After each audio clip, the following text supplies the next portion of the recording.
Hello, my name is Jasmine Woodard with NACE, and I'd like to welcome you to today's webinar, Careers and Patents for Engineers and Scientists. We encourage you to actively participate in the chat and please post any questions in the Q&A. It is my pleasure to introduce Mark Dighton, Administrative Director and Patent Office Exam Course for Practicing Law Institute. Take it away, Mark. Well, welcome everybody. We're here today to talk about alternative careers for engineers and science majors in the patent world. There was a major change in how U.S. patent law worked about 12 years ago now. Kind of was phased in slowly because there's a big change in how the U.S. patent law worked that made engineers and scientists much more marketable in the field. And so I'm going to walk you through some basics. I'm not going to get too far into details. If you want me to come to your school and speak uh, about this topic, I speak at about 20, 30 engineering schools every year. Happy to try to work you into a schedule in person or do it live. There's my email address. It's in the slide two, which I hope you're looking at.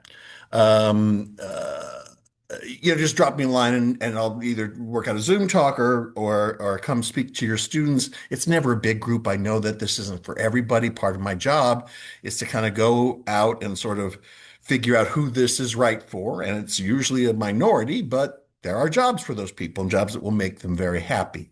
So your help in kind of reaching out to those people will be great. A little bit of what this talk is about is, so here's the basics of what I tell the students so that hopefully if you're talking to students and they say something that kind of triggers a thought in your head like, oh, this sounds like the kind of person Mark was talking about. This sounds like the kind of person who should be looking into patents as an alternative career. And especially for any engineering and science majors who want to go on to law school, this is a very smart thing for them to look into. And specifically, I'll talk very little about this at the end, but it is a factor I will have to mention. There's an exam they have to take before they can, represent clients in front of the patent office. It makes them into what's called patent agents. Um, if you've got anybody who's going on to law school, tell them, and they want to go into patent law, the best advice I can give anybody out on the world at this point is if you're thinking of going to law school, you should take and pass the patent office's registration exam. Again, we'll talk more about that later, but just kind of put that on your radar. They should do that before they start law school, because if law school isn't going to help them pass this exam, law school is about a completely different thing. It's not helping people prepare for this exam. And it gives them kind of a credential that first summer after, their first year of law school, they've got a marketable skill in hand already, which really puts them kind of light years sometimes above their colleagues, their competitors, if we can call them that. Let's say colleagues, their peers, who, have just, 1, 2 semesters of law school, which is fairly generic and doesn't really teach you how to do anything practical.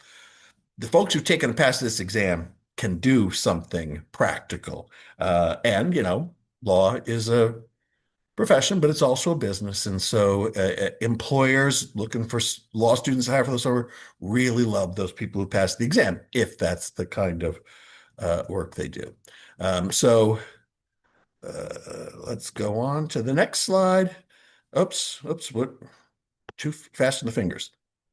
Okay, this is just I'm here talking because PLI, the organization I work for and have worked for almost 30 years now, runs a course that teaches people how to pass this exam given by the patent office.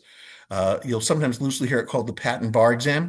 We don't call it that ever. The patent office never calls it that, especially since this change in law 12 years ago. There are more agents in the field than there are attorneys, at least newbies. Some of them go on to become attorneys, but we mint a lot more agents every year than we do attorneys at this point, and that's what the field needs. So we call it the Patent Office Exam course. You should be able to follow those links and maybe bookmark those if you want. But I'll put down here if nothing else, if none of those work, you can go to PLI's website. We are educational nonprofit. So we've got a www.pli.edu URL. And there you can go. PLI does a lot of different stuff, but you'd be looking for the Patent Office exam course and you should be able to find it there. So again, we're talking generally about, I can't see the buttons anymore. Where my buttons go there.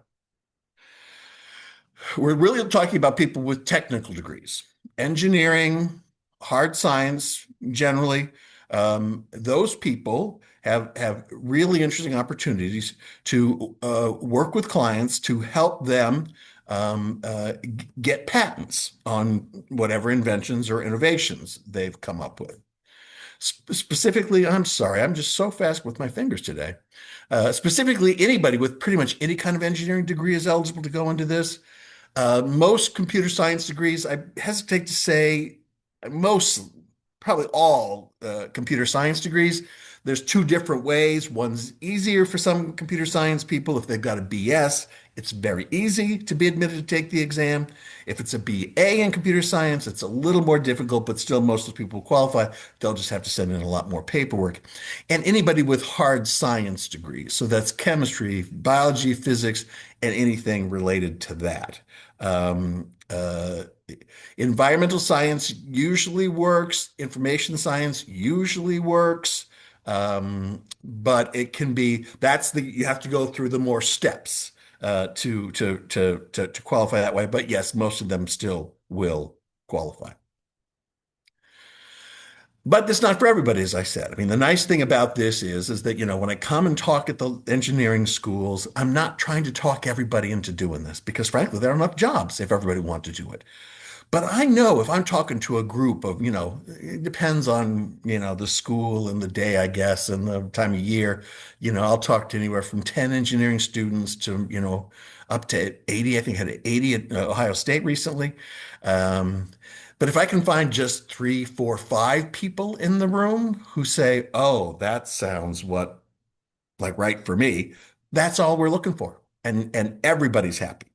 But the watchwords of what we're looking for out of engineers and scientists who are going to be good in this field are not often things they possess. So it's not for everybody. It's in fact for a very, fairly small group. We're looking for communication skills, um, uh, uh, especially in writing. There's very little of this that is spoken. So it's really, do people have good writing skills? And, we're not talking about poetry or even prose. We're talking about technical language. But it has to be people who like thinking about words, which is often not what engineers and scientists do primarily. Love to play with words, people who read for fun, people who like Wordle, those kinds of things. If you find engineers and scientists who say they love Wordle, then this is something that should be on their radar. And we do get at this point, I go to graduate schools, mostly talking to graduate students. We do find they're the ones who are kind of the most interested in this, the folks who, are getting their advanced degrees and all of a sudden thinking like, oh, I'm not really sure I want to spend the rest of my life as a bench scientist. I don't want to spend the rest of my life writing code. This can be great for them. And they're often foreign born, sometimes foreign educated folks. That's very, very common in this field and not a problem. In fact, in some ways, it's a big plus. So we need we get a lot of people who are successful in this, and sometimes English is a second language. English is a little hard for them, but when it comes to the technical words, they know the nuances. They can understand the nuances between certain words and why certain words are better than others in a particular context. So look for those folks. And then the second thing, I would say the lesser thing, is a kind of a sincere enthusiasm for the accomplishment of others. This is really for the people, again, like I said, the grad students who are starting to doubt that they really want to spend the rest of their lives as a bench scientist writing, grant proposals, writing code, all that kind of stuff. Um, uh, but they're still interested in the work itself, the bigger picture. This was how I was about law school. I love law as an academic discipline, but I didn't like the day-to-day work of it. I didn't like clients. I didn't like other lawyers. I didn't like judges, all that kind of stuff. But I found the intellectual part of it fascinating, mostly fascinating to this day, 40 years later. We need those kind of people who are willing to let somebody else go do all the heavy lifting, do all the hard work to come up with some invention or innovation, which may be really, a very small improvement in technology. It's very rare that somebody's going to come up with something that completely changes the game, that rewrites the rules. Most patents are on inventions and innovations that are just moving the technology incrementally, step by step forward. And you got to have somebody who can look at that and say, oh, I see what you've done there. Understand that maybe they spent their lives working on this little thing. And that other people have tried to figure this out and they couldn't figure it out. But this person or this group, they figured it out. They're going to be justifiably proud of that. And you need people who can say, yeah, I get it. I see what you've done here. I've seen why that's important. And yes, maybe it's not going to make anybody millions. Maybe it'll make somebody some money, valuable to somebody. Um, uh, they've got to kind of love that and say, yes, I see what you've done. I think that's amazing. And I'm going to go, help you get a patent on that. So it's really communication skills, especially writing, understanding the nuances of at least the technical language, English technical language, and kind of a sincere enthusiasm for the accomplishment of others. That's what's going to make people really successful and really happy in this field. Let's talk a little bit about job titles. If you've got people who are going out and looking for positions, a lot of very smart students I work with, they're like, they go figure out first, are there jobs available in my technical area to do this kind of work? So what I need to kind of put on your radar is that there are some kind of settled job titles in this field, and then there's some that are not settled. Basically, if you are looking at an ad from a law firm or a corporation, and they're asking somebody to kind of be in the legal field, but they're asking for people with technical backgrounds, that is certainly going to be some kind of patent position. The one you'll see probably most ads for are patent attorneys. And a patent attorney, registered patent attorney is what we would call it technically, because a registered patent attorney has, been to law school probably, passed at least one state bar exam, and passed that special exam, the Patent Office Registration Exam. And they can call themselves registered patent attorneys. Your engineers and scientists should not be applying for any position for a patent attorney. They're really looking for somebody who went to law school. Um, um, so they shouldn't be applying for those kinds of positions. The second one they might see advertised is a patent agent. So a patent agent is someone with a degree in engineering or the sciences who has taken past the patent office's registration exam. And if they pass that exam, they can call themselves a patent agent. And so at the patent office, they basically have all the powers of an attorney. They can handle clients' cases basically like an attorney would. But the trouble is they only can handle clients' cases in front of the patent office. So the minute they step outside the patent office, say the patent doesn't go well and they have to sue the patent office to get the patent. Well, they can't do that because that'd be going to a court. They need an attorney for that. If somebody violates the patent and they need to sue for infringement, I'm sorry, interference is a different concept. Patent interference. That has to be in court usually, and that means you'd have to have an attorney do that. So patent agents are kind of little mini attorneys just right inside the patent office. And if they say patent agent, they're really looking for somebody who has already passed the patent office's registration exam. You cannot call yourself a patent agent, legally until you have passed that exam. And you can't take that exam unless you have a degree in engineering of the hard sciences and computer science usually. Now, firms may advertise for technical people. Law firms and corporations may be advertising for people in their legal departments and not using those terms, patent attorney or patent agent. Um, and that means it's basically people who are probably going to be tracked to become patent agents, but the law firm or corporation is willing to hire them before they've passed that patent office registration exam. The trouble is there's no kind of guaranteed kind of set terminology for those positions. Law firms call those a wide variety of different things. They call them sometimes technical specialists, technical advisors, scientific advisors.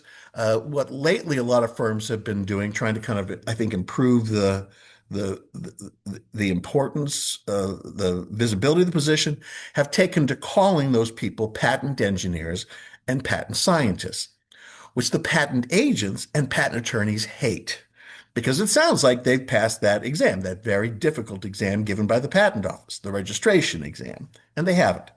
Um, uh, so that's a big bone of contention. But all you need to know is that basically, anytime a law firm or a corporation's legal department is looking for people with the technical background, it's almost certain a job in the patent world. And as long as it's not a job for a patent attorney, which engineers and scientists will not be eligible for until they've gone to law school and all that kind of stuff, they can feel free to apply for a position, whatever it's called. Um, Make sure I didn't go too far. No, no, no. Now I'm getting it right. Okay. So very briefly, here is the path to those jobs, patent agents, technical specialists, whatever. They have to take and pass that registration exam given by the patent office. But it's a very difficult exam. The patent office is not a professional exam writing organization, so they frankly don't do a very good job of writing their exam. And part of, what I do is I run a course that tells people how to prepare to take that exam. Frankly, the only really reputable course out there at this point. Um, uh, Part of our job is to tell people, okay, here's how they ask these questions. They're not doing a very good job of it, but trust us. When they say this and that and then this is what they're looking for. Give them that answer. It's a less than a 50% official pass rate. Now, people taking my course, almost double that. But that's still, you know, we kind of fluctuate between 86, 87% pass rate year to year. Almost double the official pass rate, but still not perfect. It's a difficult exam. Um, uh, uh, we have about 1,400 people a year taking our course at this point. So 86, 87% pass rate. I still see people who fail all the time, but they are pretty much 201 people who didn't do what we told them, didn't do anything like what we told them often. You tell students to take this seriously, even if they've, been good at this kind of exam in the past, this is one they're going to have to stop and really pay attention to. And we get a lot of really smart, type A PhDs, and they've really excelled at everything they put their mind to. And this may be the one that kind of stops them short. Like I said, PLI is the premier course to prepare for this exam. You don't have to take my word for it. Go to Reddit. That's all anybody at Reddit will say. Honestly, when I started doing this, almost 30 years ago, there were three major courses, and the other two are now gone. There's a couple of, fly-by-night pop-up courses on the web, very cheap, but they're a case you get what you pay for. We try to make it easier on students. Students get $1,000 discount off the price, brings their price down to just under $2,000. But we'll tell students, if they take our course seriously, they should pass, and they should pass the first time. But really, it's a major commitment. We'll tell them they should plan on spending 150 to 200 hours total preparing for this exam over ideally a month to 2 months. Meaning it's a full-time job for a month if they've ever got a month with nothing much else going on. Knowing that doesn't happen to most real people. Most people treat it like a part-time job, shooting for 2 months, about 20, 25 hours per week, should put them in a position to pass and pass the first time if they take it seriously. We need to put on their radar, though, that this is not a test of engineering or science. When you sit down to take the exam doesn't know whether they've got a, PhD in biology or a bachelor's in electrical engineering because it doesn't need to know. The questions are never about technology. You've got to have the technical degree to take the exam, but then the exam is not about that technical area. It is about patent office procedures. The patent office is a big federal government bureaucracy full of its own idiosyncratic procedures, rules, and forms and deadlines. And this is really a test of, can you figure out how to handle these cases in this federal bureaucracy the way they expect you to handle those cases, which sounds scary to engineers and scientists, but it's an analytical process. It's the scientific method, if you want to call it that. And I'll tell you at this point, it's now been 12 years that we've seen more engineers and scientists, that change in US patent law 12 years ago that made engineers and scientists more marketable in this field. Our numbers are now growing that we have more engineers and scientists taking our course than we do law students and lawyers. And they're passing it at every bit as high a rate as the law students and lawyers. Law school doesn't really add much of this, and the engineers, scientists have the skills they need. We can teach them how to figure this stuff out. They are smart people. And I often try to tell them, at the same time, you are not at a disadvantage. Law students and lawyers don't have any real advantage on this exam. Often law school gets, some criticism for the fact that it doesn't teach people a lot of practical stuff, especially the first couple of years of law school. If you were to, finish your first year of law school and then somebody comes up to you in the street and says, "Hey, I've got a case, can you help me?" Most law students would have a clue what to do. Law school isn't necessarily about that. It's not about how you do, file the papers and all that kind of stuff. Law school is about bigger picture stuff. It's teaching people how to read like a writer, statutes and cases, how to think like a writer, like a lawyer, sorry, read like a lawyer, write like a lawyer, speak like a lawyer, talk like a lawyer. The law students and lawyers have no advantages over the engineers and scientists. They're all basically starting from the same place. Lawyers and law students may understand a little bit of some of the legal concepts and procedures that inadvertently find their way into patent office procedures, but honestly, there's not a lot of them. It doesn't help them that much. I mean, out of the 150, 200-hour total, we'll tell you that if you went to law school and you took a patent law course or something, it'll save 5 to 10 hours off the 200. Not worth worrying about. And the engineers and scientists, if they stay focused, keep their eye on the prize, usually do well. Again, part of our job is to sort of try to catch them if they wander off into the woods on this. A lot of times, again, with the engineers and scientists, we're dealing with PhDs who have always excelled at everything they've done academically, and they want to get 100% on this exam. Well, the trouble is it's a pass-fail exam, really, and you only got to get 70%. So trying to get 100% on this exam that is frankly not very well written by the patent office is a fool's errand and probably counterproductive, probably an almost certain path to failure. We're always watching those engineers and scientists, especially those PhDs, sorry, to make sure they stay on the beaten path, follow the course as laid out for them in the course. And that's the way to really succeed on the thing. Is just stick to the path, do what we tell you, watch your scores rise on practice exams, and you'll be fine. So I think, let me go back. So we're back to where we started. Here's the links that should take you to the course itself or PLI in general, which again does lots of stuff, but you'll find the Patent Office exam course there. It's often easier to go directly at the first link. And then there's my email address. I'm now ready to open the floor for questions, but I would also say at this point, well, let me go back again. The one takeaway I would take from this, if nothing else, is if you've got engineers and scientists who are going on to law school, the best advice you can give those folks at this point is they should study for, take, and pass the patent bar exam, the patent office exam, before they get to law school, because that will give them an impressive credential that they can use that first summer and will make their chances of getting a job that first summer much higher. They're going to end up with much better firms, and they're frankly on a kind of career trajectory already at that point that few of their peers can even compete with.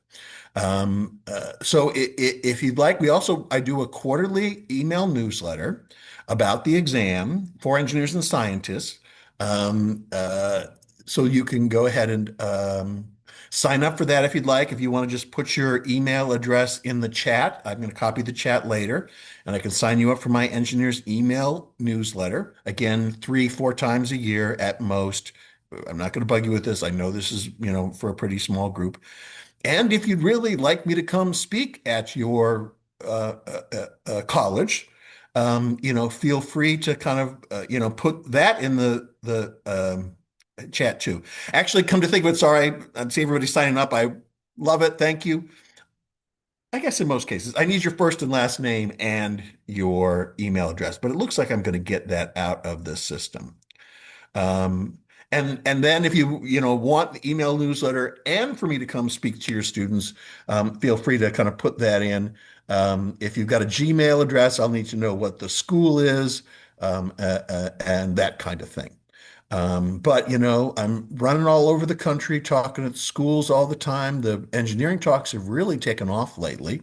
We're not finding engineers and scientists in the law schools, which is sort of interesting. I think there's a lot of people who are, law school's gotten a bad reputation lately, and somewhat deserved. And a lot of people are finding good careers in engineering and science, but at a certain point, they are going to sort of find that this isn't really working out for them, and law school might then well end up being an opportunity for them.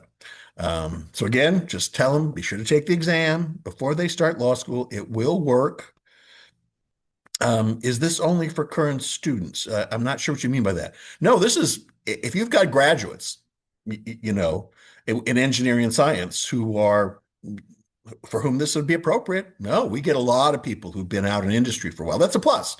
When law firms and corporations are looking to hire, some industry experience will be a big plus, not required. It's not a deal breaker. But a lot of law firms are going to look, corporations are going to look that you've, had some experience in the work world. You know how the work world works. The visa situation is a little bit complicated.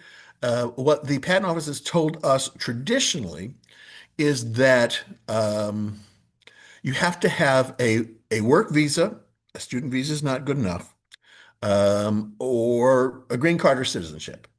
Now they've experimented with that a little bit on the side, and we have seen some people recently being able to take the exam while they were on OPT, and then they were just not allowed to add their name to the Patent Office website of all the active practitioners until they could provide proof that they had the right to work in this country, which means a work visa that includes doing patent prosecution.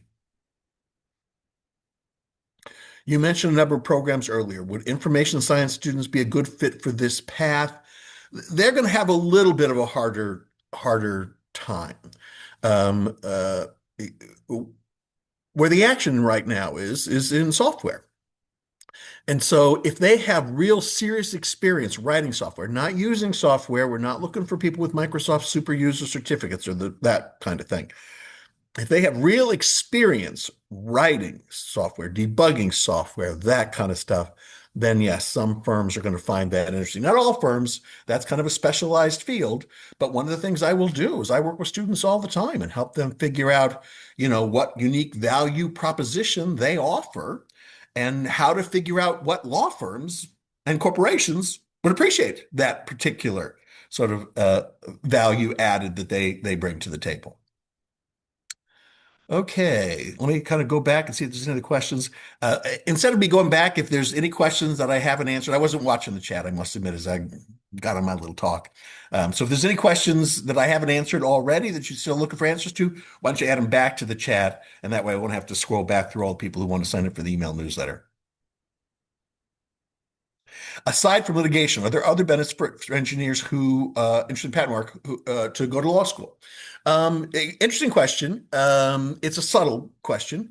Really, if they want to do litigation, they kind of got to go to law school. Yes, you will occasionally see engineers and scientists who are working to support litigators, help the litigators understand the technical issues that are being litigated. But those are few and far between, and frankly, they are not positions I would necessarily recommend to even my worst enemy. You know, as a lawyer, I get to say this: we are known for having big egos, and the litigators are out of control on that. You gotta really feel strongly about yourself if you're going to go into litigation. And it's very theatrical. It's very much, I'm the expert. You have to believe me. That kind of seeps into their whole personality. They eventually become the kind of know-it-alls about everything. And sometimes they really do know it all, and sometimes they don't. But I'll tell you, they don't necessarily treat the people who work for them well. Sometimes, they think I'm the smart one. I'm doing all the work. They tend to treat people, especially non-lawyers, as kind of second-class citizens. So that's sort of tough. I would say we do get a lot of people who go on to law school and do patent prosecution, actually, helping people, get patents in the first place. And the interesting thing about that is that you end up as an attorney in patent prosecution, you're often not doing the detail work. You're not filling out the paperwork. You're not writing the claims. You're sitting with the client and looking at the bigger picture stuff. Where is the technology going? What are our people working on and what's paying off and what's not paying off? How is that being acknowledged in the market? Is that helping us sell stuff? What are the competitors doing? Are they stronger in particular areas of technology that we're weak in? And if so, how do we need to kind of improve that kind of thing? And if anybody comes up with a sort of, monumental change, some new technology that may change the industry, then often the attorneys get assigned those cases. That's the law firm or corporation's way of saying, yeah, we get it. This one's a big deal. It's not just one of those little incremental patents that are valuable, but not going to change the world as we know it. Um, uh, if it's a patent that might change the world as we know it, they're going to assign it to an attorney as a way to say to the client, look, we get it. This is a big one. We're not cutting corners on this one. We're giving this to our best people. Now, the fact is that the attorney who's assigned that invention or innovation, that case to get a patent, may well turn around and give it to an agent who'll do then all the heavy lifting and all the paperwork and writing the claims and all that kind of stuff. But they'll keep an eye on it and they'll put a lot of attention into it. So there are advantages to going to law school, even if you don't want to do litigation. They are a little bit subtle. So, one of the things I say, again, I think one of the best things to do for these folks, if they think they're going on to law school, is to go take and pass the patent office exam and maybe go work at a law firm or corporation for a while and look at, how the firm works and how the agents are treated and what the attorneys are doing as opposed to the agents and that kind of thing, and see whether that's worth it. I know lots of people who are agents for life who achieve that, are happy with the kind of work that involves, and don't want any more out of it. And then the other half will, after they've been at the law firm for a while, will look at the attorneys and say, they're not any smarter than I am, and then they'll decide to go to law school. And the question is, do they go to law school at night and the firm pays for it, or do they quit and go 3 years full time in the traditional way, knowing that there will be a job for them as soon as they finish law school? And it's really, yes, it's about the money to some degree, but you folks all know nobody gives you money just to be nice to you. They give you money because you've got more responsibility. So, some people are not interested in that. Some people will say, yeah, no, that works for me. I'm willing to be more responsible as long as I make more money. And, I know then that I'm going to be getting the more interesting cases that I'm going to be more involved in. For PhDs applying directly to patent law firms, not going to law school, do they need to take the patent exam first, or can they be hired? Yes, they can be hired as scientific advisors or technical specialists first and take the exam later.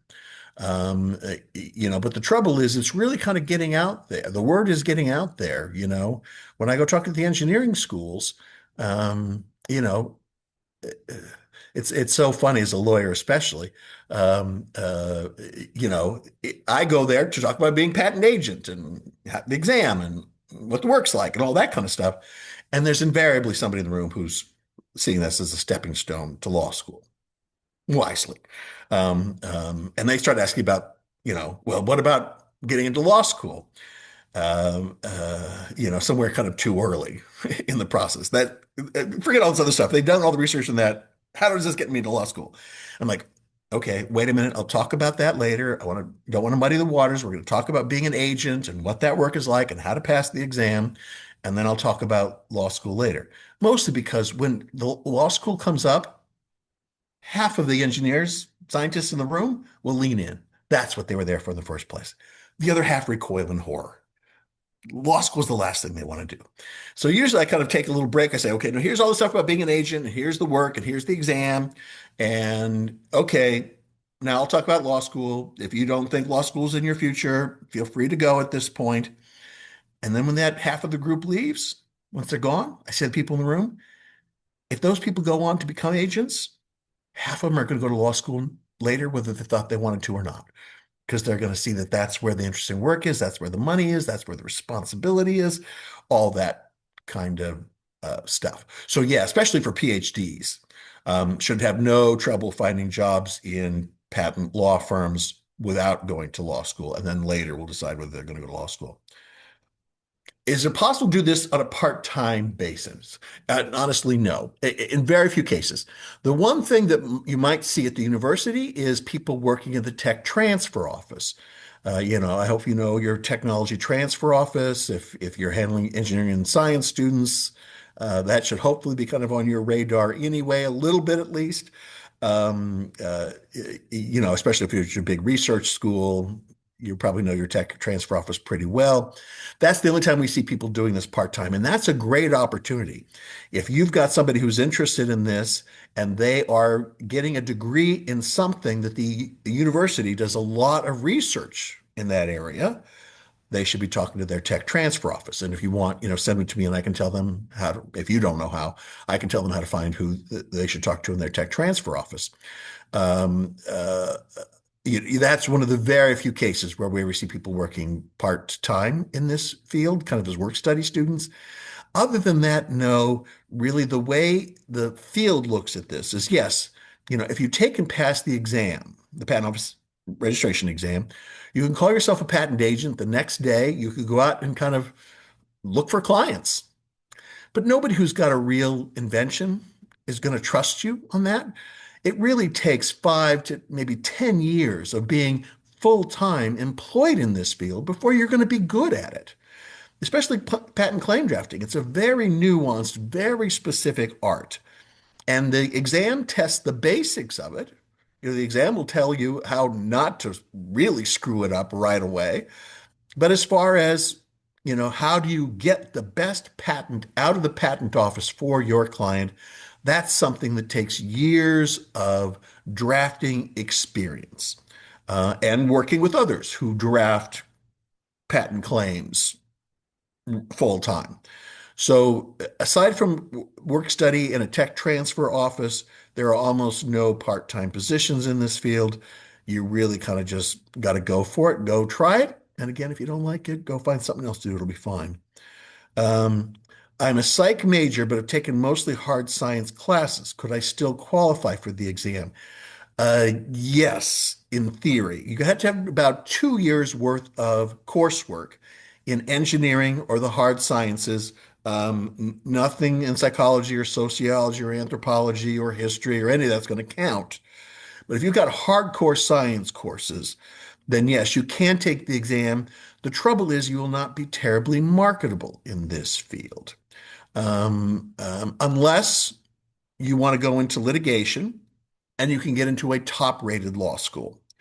Then the fact that your technical background isn't that strong won't be a big deal. They're going to care more about what law school you went to. But honestly, if you've got kind of a weak technical background and you only get into kind of a lower tier law school, you will not be marketable in this field. Sorry, but that's just the reality of it. And I hope you appreciate that. I'll tell you that before you spend a lot of time and money on this. Has this work been impacted by generative AI tools at all? Is it being used for writing? Might it affect entry-level opportunities? That is the million-dollar question. I wish I had an answer for that. I wish I had an answer for how AI is going to change all of our lives down the road, much less the job market. I know for you folks, the job market is, me heading to retirement, not my problem, but am worried about this for you folks. The one thing I will say that saves us in the patent world is that these large language models are basically they're guessing based on you've used this string of words. Well, it looks at what everybody else has ever said about that and said, oh, well, if you use this string of words, then this is probably the next thing you're going to say. And that's all it's doing. And that's very useful in a lot of cases. And hopefully it says it looks at all those, okay, here's the best way of saying that. And it knows that only because the majority of people say it that way. Um, the one saving grace we have in the patent field is that the crux of the patent claims, have to be for something, an innovation or invention that no one has ever seen before. If someone has seen it before and has been writing about it, then you probably can't get a patent on it in the first place. So a patent is almost always going to be something about which there is nothing out there in the world that anybody has written this. And writing that and how you write it and the specific words you use, the terminology, the concepts, is going to make a whole big difference in the how the patent is written. So this is not something that AI, at least at this point, can do. And I think it'll be a long stretch before AI can do that. So yeah, AI is going to be able to write some of the kind of very simple introductory language, what we call the spec, that says, okay, here's basically the field we're talking about, and here's what everybody's done up until now. And then here's the only part that really counts in a sense is, and here's what we've done that's new and different. And AI, at least at this point, it can't do that kind of thing.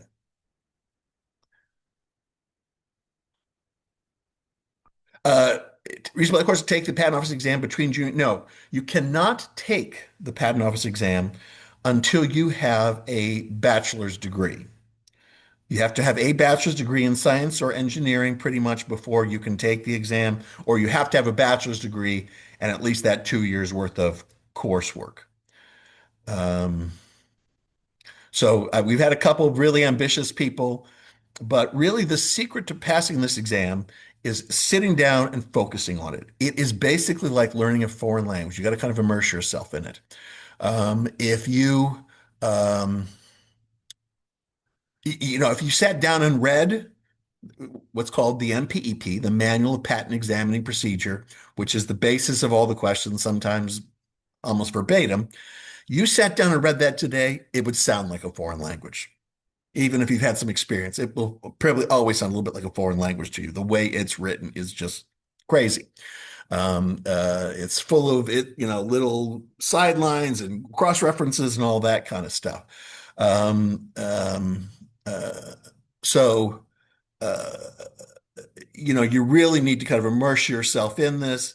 And I think really anything more than 2 months, people think, oh, it's a hard exam with a 47% pass rate. If I study for 2 years, then that'll make it better. No, it won't.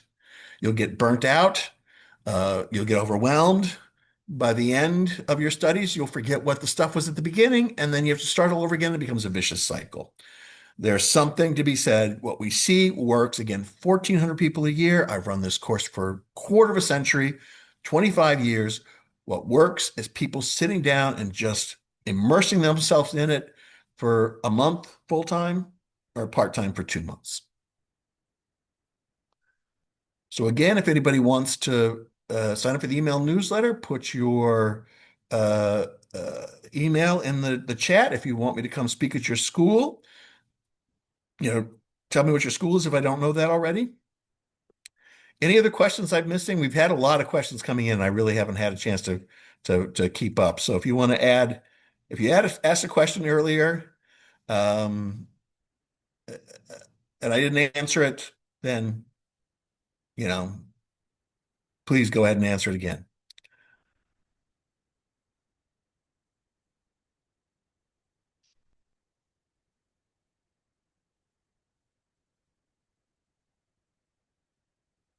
Thank everybody for coming again. Happy to do what I can. Please feel free to send students to me. Um, oh, what other thing I should put up here? Can I do this? I did do, no, no, no. I'm going to get it. I'm going to get it. Hang on there if you're on your way out. The one thing I would say is, oh, here's a link to our the page of our website that's kind of geared toward this engineers and scientists. So that's a good place for them to start.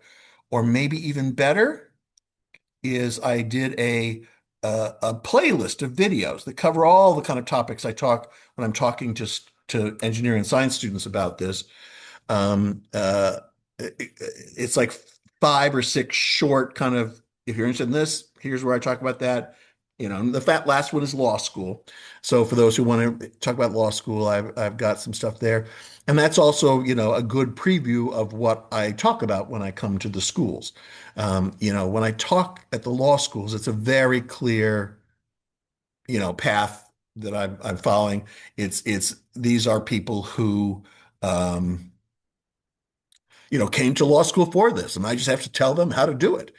The engineers and scientists, though, are kind of coming in at all different kinds of levels on the learning curve on this thing. And so usually when I talk to people, um, it's really kind of I'm when I'm talking to the engineers and scientists, I mean, I'm really I cover some basics, and then I basically let the group where they go where they want to go. If everybody wants to talk about law school, we talk about law school for the entire hour. If only the minority want to talk about law school, I try to figure out, okay, a third of the room wants to talk about law school, so we'll spend 40 minutes talking about being an agent, and then the last 20 minutes talking about law school.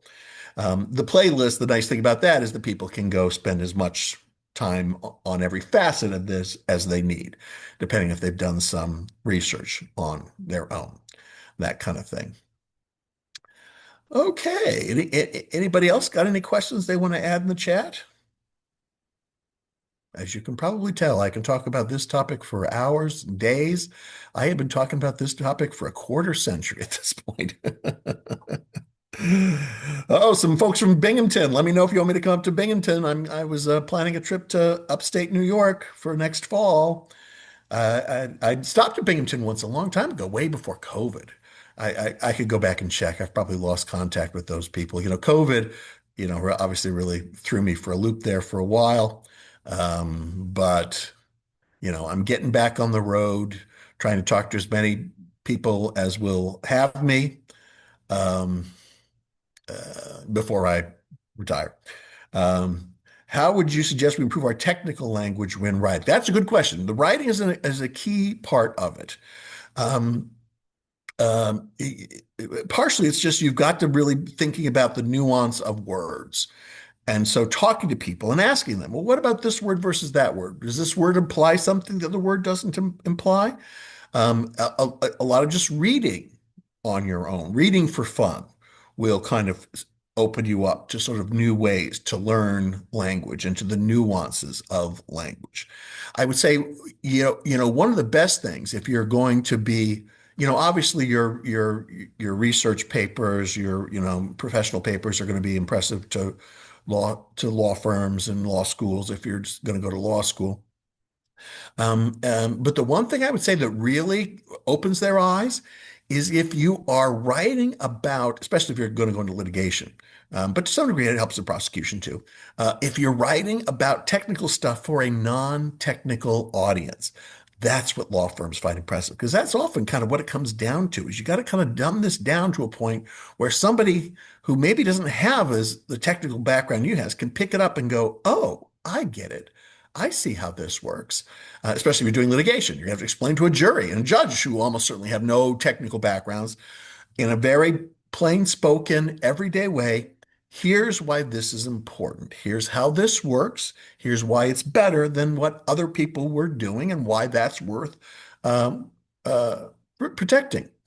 So that can be good. So look for opportunities. There's like a college newspaper or if just in the engineering school, there's kind of an engineering newsletter where you're writing for people who aren't specifically in your technical field.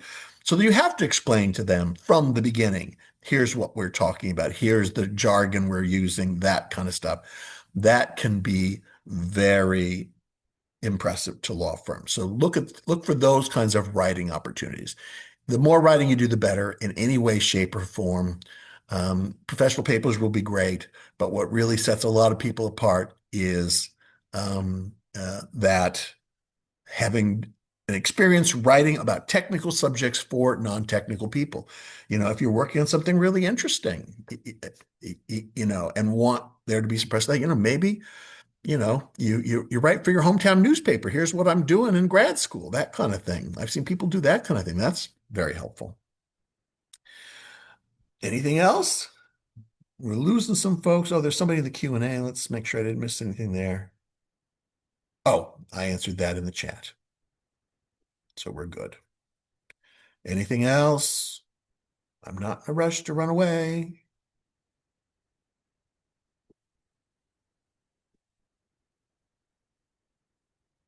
Again, those of you who asked to be signed up for the email newsletter, I will sign up for the email newsletter. We'll keep in touch that way. That way you can also respond to me if you've got any questions. Uh, Jamie, I know where New Brunswick is. I live in Brooklyn. I know lots of people who went to Rutgers, and I mostly know the two Rutgers that have law schools. But I know about New Brunswick. I've been to New Brunswick a long time ago. So, I will try to put that on a trip I'm doing before too long. For someone with a technical engineering background, does attending a top reputable law school significantly affect your job prospects?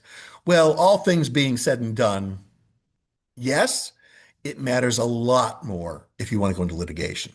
Litigation firms are very picky, really looking for the prestigious law schools. So litigation firms will care. For prosecution, not so much. They'll want you to go to a decent law school, but they're really going to care more about your technical background. I'll tell you, one of the funny things you can do if you're looking into this is if you go to any of the big name law firms and you look at the attorneys that are in all of the other departments, often they will be from just, that top 14 law schools. You don't get much past that. Maybe a few people from like the best local school, but really it's often just the top 14 schools. You go to the patent people, the patent attorneys, the patent agents. Oh, let's say patent attorneys. We're talking about law schools. You go to the patenting, and they'll be from all different law schools. Often law schools that do not have the best reputations in general, but they often have a good IP program. Some of the best law schools for patents were kind of second-rate law schools that kind of saw this coming and made this a thing and made their name for themselves by becoming a big patent slash IP law school. Or sometimes it's just, a nice, decent local law school that doesn't have a real reputation for patents. But you've got that good technical background. The prosecution firms will not care half as much about what law school you went to. Notre Dame, I'd love to come talk at Notre Dame. I used to come to Notre Dame all the time. I still come to Notre Dame all the time, talk to the lawyers. I don't think I've talked to the engineers in a while. Notre Dame used to have a program. The law school had a master's in patent law program, that which is great actually. And I used to go speak at that program. I even still stay friends with all the people who used to run that. So I'm happy to drive down to Notre Dame. Where do you take the test in New York State? Well, you can take it anywhere. It's a computer-based exam. You can take basically schedule somewhere near you, usually. You take it at a testing center called by a company called Prometric, who you may have already known. They do MCATs, GREs, GMATs, all that kind of stuff. Well, the patent office exam is just another exam that the Prometric people administer. So usually there's 2 to 4 Prometric offices in every major urban area. There's often one in every major college town. So you just schedule, you have to apply to the patent office, show them you have the degree or classes that you were allowed to take the exam. They give you a window to take the exam. It's at least 90 days long, 3 months. Since COVID, they expanded it to 6 months. But that's a temporary thing. I think someday they may go back to the 3 months. But you just then, go to your local Prometric center. You schedule it. You go to the Prometric people and you say, hey, I want to come in next Tuesday to take the exam. And they sign you up and you just go do it.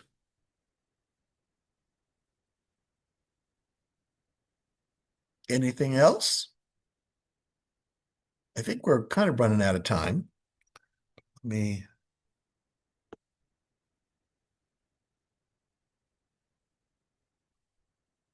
trying to copy the chat, but it doesn't seem to let me do that. Oh, I see what that's about.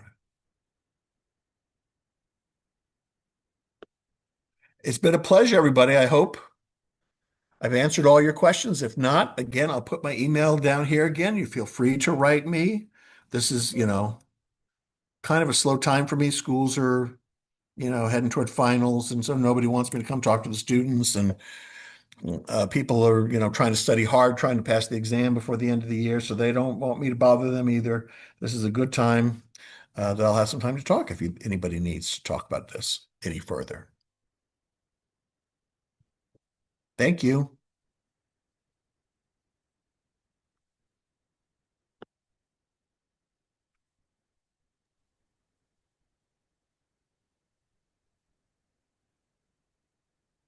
Awesome, awesome. Well, thanks so much, Mark, and thank you to everyone for attending. I hope you all have a great rest of your day. Bye-bye. And thanks again, Jasmine. You're great. Thanks.